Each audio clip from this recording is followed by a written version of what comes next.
Hello दोस्तों, हमारे YouTube channel के अंदर बाबूटेक में आपका स्वागत है। तो दोस्तों, आज की इस वीडियो में बात करने वाले हैं मनी रिसीप्ट फॉर्म क्या है और उसे कब और कहां यूज किया जाता है।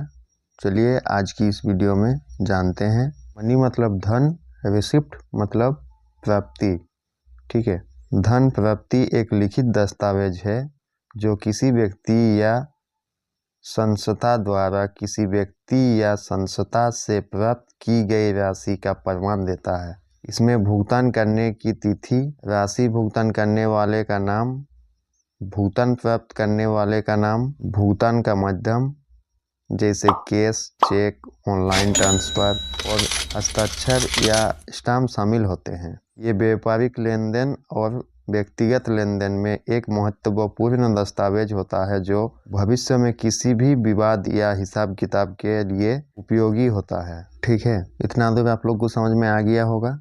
थोड़ा आप लोग को आसान भाषा में समझा देते हैं।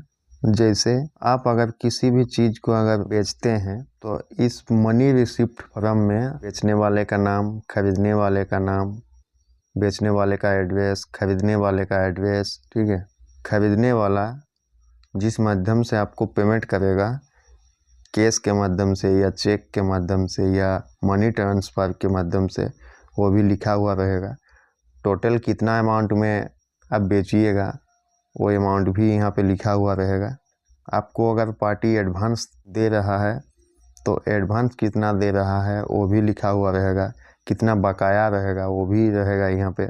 ठीक है, तो अब समझ गए मनी रिसिप्ट फॉर्म क्या है और कहाँ यूज होता है। चलिए इस फॉर्म को कैसे फिलअप किया जाता है वो भी आप लोग को थोड़ा बता देते हैं। पहला नंबर में बेचने वाले का नाम, उसके बाद बेचने वाले का बेटा हो या बेटी हो, चाहे पत्नी हो, उनका नाम। अगर उनका बेटा का नाम दीजिएगा तो SO में सिलेक्ट कर लीजिएगा। देन रेसिडेंस में उनका एड्रेस, बेचने वाला का एड्रेस, PS पुलिस स्टेशन बेचने वाले का, डिस्ट्रिक्ट ये भी बेचने वाले का। ठीक है, रुपीज़ कितना में बेच रहे हैं। ठीक है, देन उसके बाद कैश के थ्रू लेन देन करके अगर उस चीज़ को बेच रहे हैं तो कैश में सेलेक्ट कीजिएगा। अगर चेक के थ्रू बेच रहे हैं तो चेक में सेलेक्ट कीजिएगा। और जो UTR मतलब मनी ट्रांसफ़र के माध्यम से अगर बेच रहे हैं तो मनी ट्रांसफ़र में सेलेक्ट कर लीजिएगा। उसके बाद यहाँ पे डेट बैठा दीजिएगा। एडवांस, अगर पार्टी आपको एडवांस कर रहा है तो एडवांस कितना एडवांस कर रहा है तो उस अमाउंट को यहाँ पे भर दीजिएगा। देन बैलेंस कितना बकाया है उस बैलेंस को यहाँ पे भर दीजिएगा। देन उसके बाद टोटल अमाउंट जितना है उस टोटल अमाउंट को यहाँ पे भर दीजिएगा। ये जो फॉर्म लिखा हुआ है इसके बाद से जो खरीदने वाले का नाम दे दीजिएगा, उनका बेटा या बेटी या वाइफ जो भी है, ठीक है, उनका नाम दे दीजिएगा। खरीदने वाले का एड्रेस दे दीजिएगा, उनका पुलिस स्टेशन दे दीजिएगा, उसका जहाँ पुलिस स्टेशन पड़ता है। देन उसका डिस्ट्रिक्ट। ये जो दिया हुआ है ये ज़मीन के लिए है।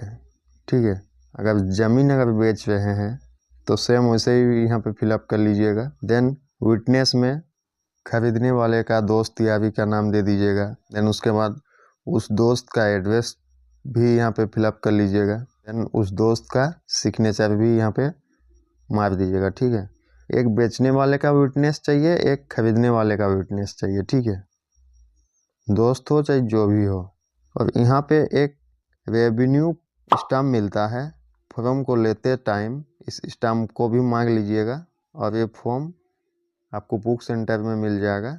जो आपका प्रोडक्ट खरीद रहा है उसका यहाँ पे रेवेन्यू के लेफ्ट साइड से लेकर रेवेन्यू के ऊपर तक उनका सिग्नेचर होना चाहिए। ठीक है, और एक कॉपी खरीदने वाला रख लीजिएगा, एक कॉपी बेचने वाला रख लीजिएगा। तो समझ गए आप लोग कि मनी रिसिप्ट फॉर्म क्या है, मनी रिसिप्ट फॉर्म कहाँ पे यूज होता है और मनी रिसिप्ट फॉर्म को कैसे फिलअप किया जाता है। थैंक यू, मिलते हैं किसी नेक्स्ट वीडियो में, तब तक के लिए बाय, जय हिंद।